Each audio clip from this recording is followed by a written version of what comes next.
en esta mañana vamos a continuar con esta serie de mensajes. O sea, quizás algunos no han estado... vamos a recordar, venimos estudiando el libro de los Hechos y estamos... como que, viste, cuando vos vas en un viaje y bueno, hay un lugar que te quedó, ¿te gustó? ¿No? Este fin de semana nosotros con mi señora estuvimos en Santa Rosa de Calamuchita, Villa General Belgrano, bueno, y nos encantó el Durazno. No sé si alguien de ustedes conoce el Durazno. No, tenemos que ir al Durazno, es hermoso.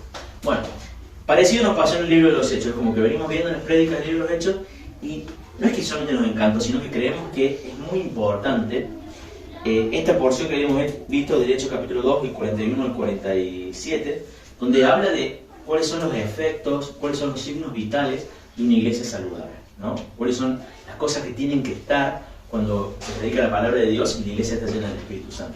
El domingo pasado habíamos hablado de la importancia de la adoración y hemos dicho que, a ver, una iglesia que no adora a Dios, ¿qué es? No es nada. O sea, si la iglesia no cumple su rol principal, que es nos juntamos a adorar a Dios, no es iglesia, ¿bien? Y hoy vamos a ver lo segundo que veíamos en el libro de los Hechos, que es una iglesia que evangeliza, ¿bien? Evangeliza. Ahora, para empezar el tema, primero les voy a decir que vamos a buscar en Hechos 17, vamos a estar reflexionando en ese pasaje, un pasaje muy conocido en Hechos 17. Pero antes de empezar de lleno con el tema, hay algo que creo que es importante que tengamos en cuenta, que es, ¿qué es evangelizar? ¿No? Si uno va al diccionario, lo pones evangelizar, diccionario de la Real Academia Española, dice evangelizar es compartir el evangelio, ¿bien? O sea, hablar del evangelio. Bueno, el asunto está en que muchas veces, si yo, no vamos a hacerlo ahora, pero si yo le doy una hojita a cada uno de ustedes y le digo, a ver, en breves palabras, definime qué es el evangelio, le aseguro que va a haber diferentes respuestas. No es que haya una respuesta correcta, cada uno de ustedes va a hacer un énfasis en lo que para ustedes es el evangelio. Entonces, tenemos que ponernos de acuerdo en qué es el evangelio. Y el evangelio es, la palabra evangelio significa buena noticia, ¿bien? Es una buena noticia. Y acá hay algo importante. Las buenas noticias, ¿qué se hace con una buena noticia? Se transmite, se comparte. ¿Bien? ¿Y por qué digo esto? Porque hay una frase que seguramente ustedes han escuchado que decía, hay que compartir el evangelio siempre, hay que predicar el evangelio siempre, y si es necesario a veces con palabras. ¿Escucharon alguna vez esa frase?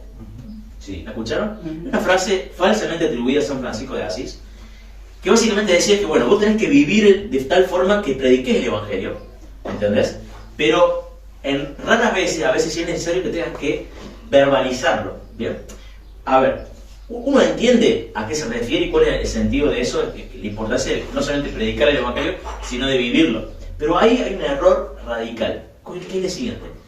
El evangelio es algo que se debe verbalizar, ¿bien? De hecho, en Romanos capítulo 10 dice, ¿cómo van a oír si no hay quien les predique? Bien, el evangelio, Jesús nos llamó a compartir el evangelio, no solamente a vivir una vida piadosa, ¿bien? Leí un librito que decía, si uno vive una vida piadosa y no comparte el evangelio, en una de esas vos sos de tropiezo. Entonces, ¿el evangelio qué es? El evangelio es las buenas noticias de que Dios, en la persona de Jesús, estaba reconciliando el mundo consigo mismo, ¿no? Debido a nuestro pecado, debido a nuestra maldad, Dios vino en la persona de Jesús a vivir una vida perfecta para morir por nuestros pecados. Ese es el mensaje del evangelio. Ahora, déjenme decirles por qué es importante esto de evangelizar. Leí una estadística. ¿Ustedes saben cuál es el porcentaje de cristianos evangélicos que comparten el evangelio en forma frecuente? Habría que definir esto de forma frecuente, ¿bien?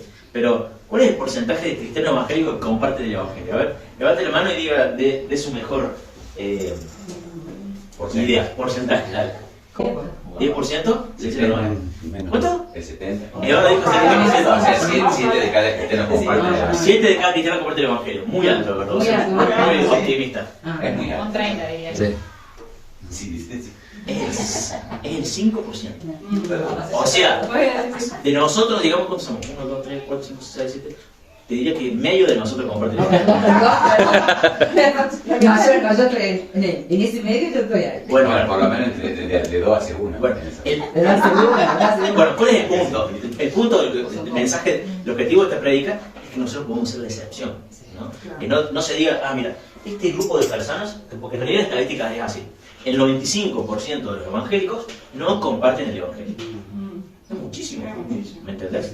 Y si se ponen a pensar a aquellos que que han estado rodeando las iglesias, hay muy pocas iglesias que tienen un crecimiento genuino, que realmente predican el evangelio, que las personas nuevas que llegan a la iglesia se convierten en esa iglesia. La mayoría de los evangélicos nos vamos cambiando de iglesia como quien, bueno, hoy soy de River, mañana de Boca, después de Talera y así.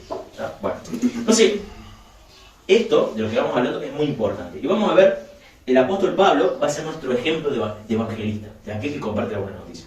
Y vamos a leer, primero voy a leer los primeros versículos y luego vamos a ir profundizando. Hechos capítulo 17, vamos a leer del versículo 16 hasta el versículo 21. Dice, mientras Pablo los esperaba en Atenas, le dolió en el alma ver que la ciudad estaba llena de ídolos. ¿Le doy tiempo para buscarlos? Sí, perfecto. Bien, perdón. Hechos 17, versículo 16. ¿Estamos todos? Dice, mientras Pablo los esperaba en Atenas, le dolió en el alma ver que la ciudad estaba llena de ídolos. Así que discutía en la sinagoga con los judíos y con los griegos que adoraban a Dios. Y a diario hablaba en la plaza con los que se encontraban por allí. Algunos filósofos, epicúreos y estoicos entraron en conversación con él. Unos decían, ¿qué querrá decir este charlatán? Otros comentaban, parece que es predicador de dioses extranjeros.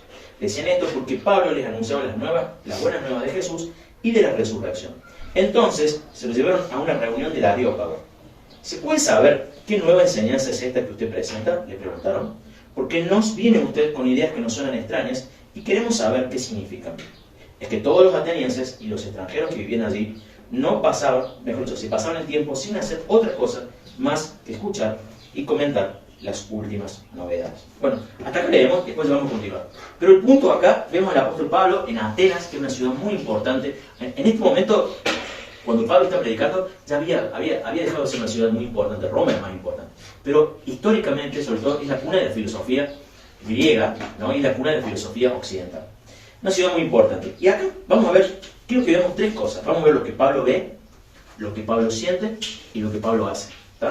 Es muy fácil. Lo que ve, lo que siente y lo que hace. Y el objetivo es que nosotros podamos ver lo mismo, podamos sentir lo mismo y podamos hacer lo mismo. ¿Bien? Lo primero que vamos a ver es lo que Pablo ve. Fíjense en el versículo 16, dice, Pablo los esperaba en Atenas y le dolió en el alma ver que la ciudad estaba llena de ídolos. Bien, ¿cómo dice la versión, otras versiones? Acá dice, vio que la ciudad estaba llena de ídolos. ¿Cómo dicen las otras versiones?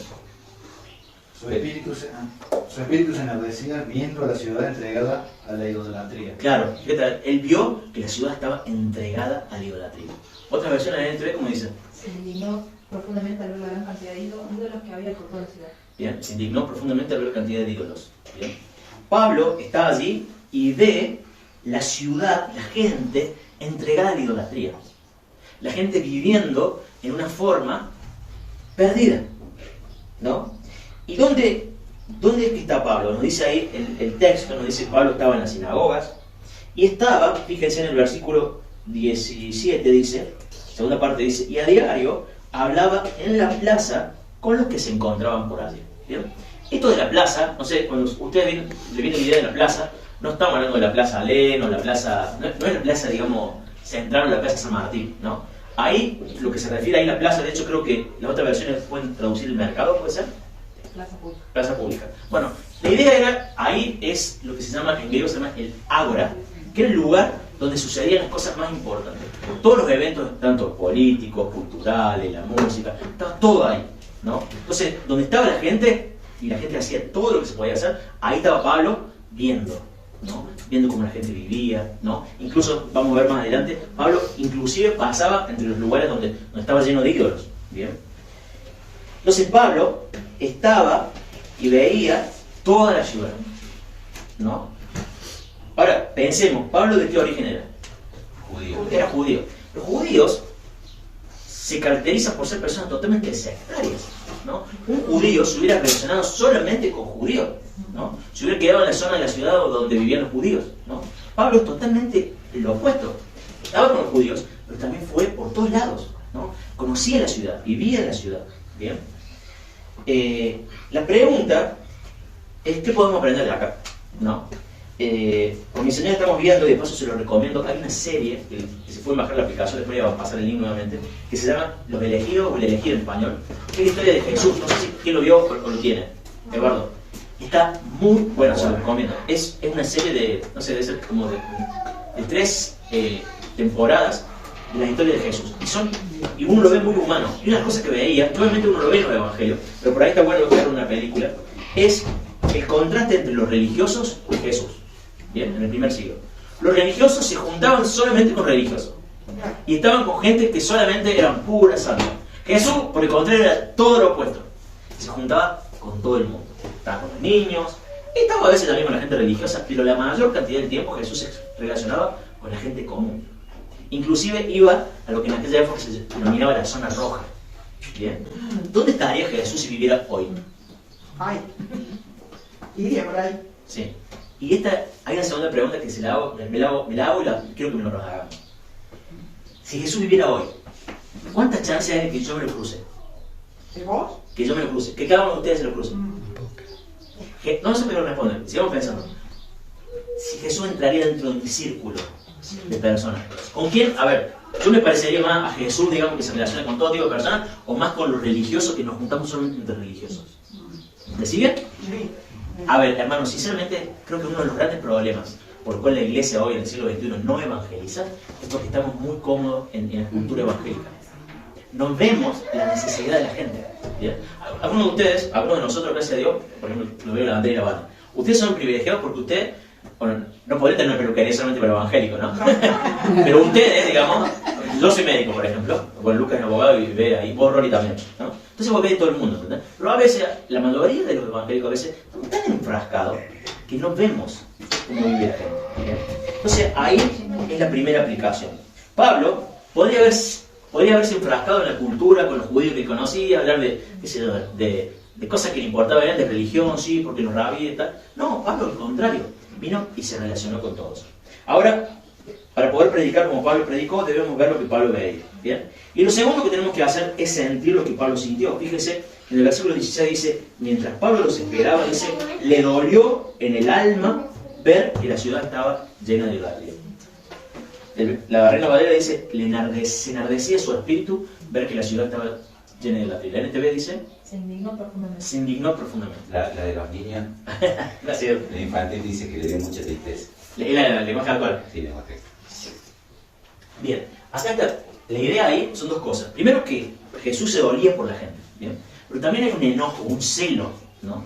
Porque imagínate vos, Jesús dije, Pablo en realidad, ¿no? Porque imagínate vos, los judíos, o sea, entendiendo lo que la Biblia dice acerca del hombre, ¿no? Imagínate vos ver toda esa gente que fueron creados de imagen de Dios y de repente adorando a cosas que, perdón, cuando me salgo de la cámara, cosas que han sido producidas por su propia mano, ¿no? El libro de Isaías habla de la ironía o la humillación del hombre que corta la mitad de una madera y con eso hace un asadito y con la otra talla una obra, un ídolo y luego lo adora, ¿no? Entonces Pablo, al ver eso, se indignó, estaba indignado, estaba dolido por la gente. Y creo que lo que debemos tener es, la clave aquí, es tener un corazón en sintonía con Dios. Que nos duelen las mismas cosas que a Dios le duelen. ¿Bien? Mateo 9:36, es un versículo que siempre me gustó. Si lo quieren buscar, lo pueden buscar, pero dice 9:36, dice, Jesús recorría todos los pueblos y aldeas enseñando en las sinagogas, anunciando las buenas nuevas del reino y sanando toda enfermedad y toda dolencia. Fíjese de vuelta la misma idea. ¿Qué recorría Jesús? ¿Dónde entraba? En todos lados. ¿Está? Y dice que Jesús, versículo 36, dice, al ver a las multitudes, tuvo compasión de ellas, porque estaban agobiadas y desamparadas como ovejas sin pastor. ¿Se dan cuenta de vuelta de la misma idea? Jesús ve a la gente, está en todos lados, y así se da cuenta y dice, mira, están agobiadas, ¿no? Tan triste la gente, vive como ovejas sin pastor. Este fin de semana estuvimos, mi señora, fuimos a Villa General Belgrano, y justo ¿saben qué había Villa General Belgrano este fin de semana? Ah, no saben, el Oktoberfest. ¿Saben qué es el Oktoberfest? Es la fiesta de la cerveza, ¿está? Sinceramente nunca había estado ahí y es increíble la cantidad de jóvenes que había.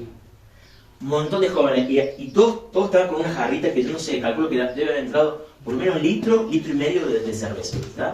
Y nosotros fuimos como a las 6 de la tarde, más o menos, como decirle, y estaban, algunos, no todos, digamos, pero algunos estaban, pero hasta las manos. ¿Viste cuando vos caminando por la multitud y sentí el olor a alcohol? Y no es que yo me pegaba al lado de la gente, sino sentí un olor a alcohol. Y yo le decía a mi señora, negra, qué feo la juventud perdida, así chicos que se vienen de lejos, solamente viernes, sábado, domingo, lunes, tomar, pero hasta reventar, ¿no? Y cuando uno ve así, digamos, uno tiene que tener cuidado también con su corazón, ¿no? Porque normalmente la postura del religioso, ¿cuál es? No soy diferente, ¿verdad? Gracias, Señor, porque no soy como todos estos borrachos alcohólicos que lo único que tienen para hacer es eso. Gracias, Señor, porque con mi Señora, gracias a Dios, te seguimos y te conocemos y venimos y leemos la palabra de Dios, ¿verdad? ¿Quién dijo? ¿Quién decía así? ¿A qué estoy parafraseando? La parábola del publicano y del fariseo, ¿no? Tenemos que tener cuidado con esa actitud, ¿bien? Yo en un momento, se me hizo el clic en un momento, dije, yo personalmente la cerveza no me gusta, ya no estaría ahí tomando cerveza. Pero si fuera la fiesta del chocolate alpino, sería el primero. Sería el primero, ¿me entendés? Y estaría lleno de chocolate, ¿me entendés? Me hubiera aumentado 5 kilos el fin de semana, ¿está? Entonces cuando lo pienso así digo, no soy tan diferente. Simplemente son diferentes gustos, ¿no?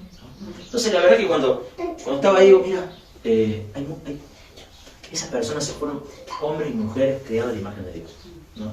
Y la única cosa que me lamenté fue no tener un tratado, no tener algo para poder compartir el Evangelio. Hermanos, para poder ser evangelistas eficaces, tenemos que ver en el ejemplo. Y tenemos que sentir como Jesús sentía. Jesús cuando estaba ahí, no los criticaba, no los juzgaba, sino que dice que los miraba con compasión, porque los veía como ovejas sin pastor, ¿no? Y que la imagen de la oveja sin pastor es una imagen que para mí transmite mucho la tristeza, ¿no? Me pongo a pensar, digamos, quizás a un hijo que está sin sus padres, ¿no? Transmite la vulnerabilidad, personas que están sin guía, personas que no tienen nadie que se acerque y velen por ellos, ¿no? Y así es como está el 95% de la población de Córdoba, o más, que no conoce al Señor. Bueno, entonces hay que ver lo que Pablo ve, hay que sentir lo que Pablo sintió, y por último, tenemos que hacer lo que Pablo hizo. Pablo lo que hizo fue ¿a dónde? A todos lados, ¿no? Y predicaba el Evangelio de Jesús. Y predicó, fíjense, volvemos a Hechos 17, predicó el que creo es uno de los mejores mensajes y presentaciones del Evangelio. Obviamente resumido, si se fijan, Pablo lo llevan, esta gente le dice, vos sos predicadores de dioses extraños. Y nos dice ahí que la gente en esa zona, lo único que se interesaba es en cosas novedosas. Entonces dice, vení, vamos al Areópago. El Areópago era un lugar especial, la palabra Areópago significa el monte de Martes, o la montaña de Marte. Bueno, estaban ahí, y Pablo empieza a predicar el Evangelio. Acá hay muchas cosas interesantes que podemos sacar. Versículo 22 dice, Pablo se puso en medio del Areópago y tomó la palabra. Y dijo, ciudadanos atenienses, observo que ustedes son sumamente religiosos en todo lo que hacen. Al pasar y fijarme en sus lugares sagrados, encontré incluso un altar con esta inscripción, a un Dios desconocido. Pues bien, eso que ustedes adoran como algo desconocido, es lo que yo les anuncio. ¿Bien? Acá, Pablo, si fuera futbolista, digamos, acá hace un golazo, digamos, ¿tá? Sinceramente, el Señor creo que lo guió, porque, indudablemente lo guió, porque pudo conectar y empezar donde ellos estaban.